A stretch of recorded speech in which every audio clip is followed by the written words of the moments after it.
নমস্কার বন্ধুরা, issue story স্টুডিওতে আপনাদের স্বাগত জানাচ্ছি।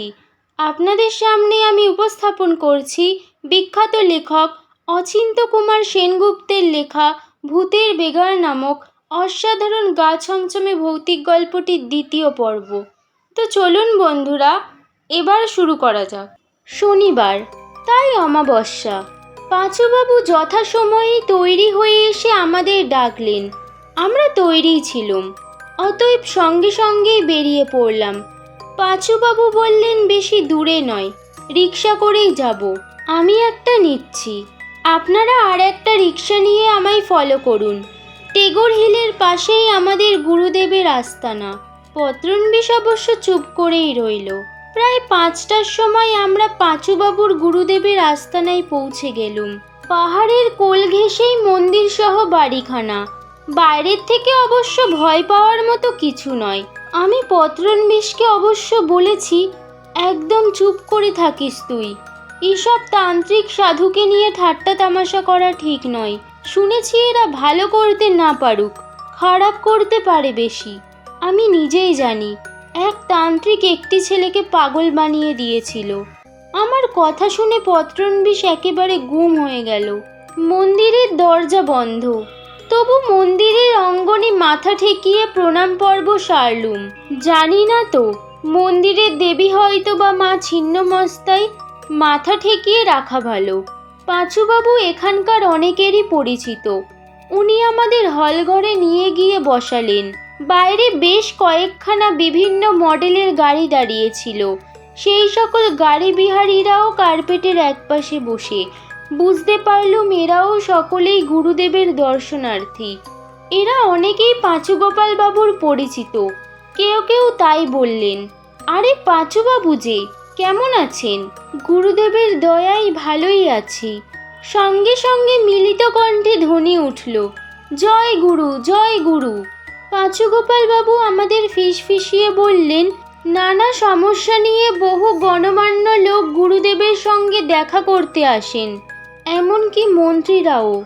আর আধ ঘন্টা পরেই গুরুদেব দর্শন দেবেন। আপনাদের মুখ ফুটে কিছু বলতে হবে না। অনেক অবাক কাণ্ডই দেখতে পাবেন, যা জীবনে এর আগে কখনো দেখেননি। অতএব আমরা কার্পেটের একপাশে গিয়ে দুজনে বসে পড়লুম। কিছুটা দূরেই একটা বেদির মতো, তাতে সম্ভবত ফোমের গদি, মখমলের তাকিয়া ইত্যাদি। ওখানেই পাঁচুগোপাল বাবুর গুরুদেব এসে বসেন এবং দর্শনার্থীদের দর্শন দান করে থাকেন। দর্শকদের মধ্যে থেকে একজন ফিসফিসিয়ে আরেকজনকে বললেন, একই শনিবার, তাই আবার অমাবস্যা। আজ দেখতে পারেন বাবার কিছু অলৌকিক ক্ষমতা। দেখলুম পাঁচুগোপাল এদিকে ওদিকে ঘুরে বেড়াচ্ছেন। হলঘরের আলো একটু ম্লান, সম্ভবত কিছুটা ভৌতিক পরিবেশ সৃষ্টি করার জন্য। গুরুদেবের বসবার আসনের কাছেই সুদৃশ্য একটি ঘণ্টা ছিল। হঠাৎ ঘণ্টাটা ঢং ঢং করে আপনা থেকেই বেজে উঠল। অথচ ঘণ্টাটা বৈদ্যুতিক কোনো ঘণ্টা নয়, সাধারণ ছোট পেটা ঘণ্টা। ঘণ্টা বাজাচ্ছেন কে তা দেখা যাচ্ছে না। ঘণ্টায় আঘাত পড়ছে আর ঘণ্টা বাজছে।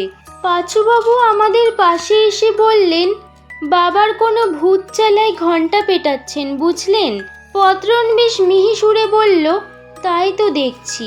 বাবার আসার সময় হলো। একটু পরে দেখলুম সিল্কের পাঞ্জাবি আর ধুতি পরা মাঝারি বয়সের গোলগাল এক ভদ্রলোক ঢুকলেন। সকলেই উঠে দাঁড়িয়ে অভিনন্দন জানালো, জয় গুরু, জয় গুরু। ওর চোখ দুটো জবা ফুলের মতো টকটকে লাল।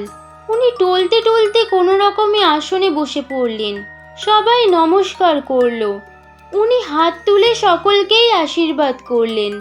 আমরাও নমস্কার করলুম, কারণ একই জায়গায় সকলে যা করছে, আমরা যদি তা না করি ব্যাপারটা বিতিকিচ্ছিরি দেখায়। প্রথমেই এক মারোয়ারি ভদ্রলোক এগিয়ে গেলেন। গুরুদেব জিজ্ঞেস করলেন, কি সমস্যা তোর? মহারাজ, আমার একই লড়কা, সেই বিলকুল বকে গেছে, একদম অবাধ্য, কোনো কথাই শোনে না হুজুর, একটা ব্যবস্থা করে দিন। হঠাৎ হলের মধ্যে খিলখিল হাসি শোনা গেল। কে হাসছে বা কারা হাসছে এবং কোত্থেকে হাসছে কিছুই বোঝা গেল না। গুরুদেব ধমক দিয়ে বললেন, কাজের সময় হাসি আমার একদম পছন্দ নয়। একটা মাথার খুলি আর দুপুরিয়া পুত্র বশীকরণ নিয়ে আয়। কিছুক্ষণের মধ্যে গুরুদেবের পায়ের কাছে একটা মাথার খুলি পড়ল আর দুটো কাগজের পুড়িয়া। পাঁচুবাবু ফিসফিসিয়ে বললেন, ভূতেরা কেমন বেগার খাটছে এবার নিজের চোখেই দেখুন। গুরুদেব কাগজের পুড়িয়া দুটো মাথার খুলিতে ঠেকিয়ে মারোয়ারি ভদ্রলোককে বললেন, যে কোনো একটা পুরি আর গুঁড়ো ডাল ভাত তরকারি বা শরবতের সঙ্গে তোর ছেলেকে খাইয়ে দিস। ব্যাস, খেল খতম। ছেলে তোর কথা সবই শুনবে, একদম বাধ্য হবে। জি মহারাজ।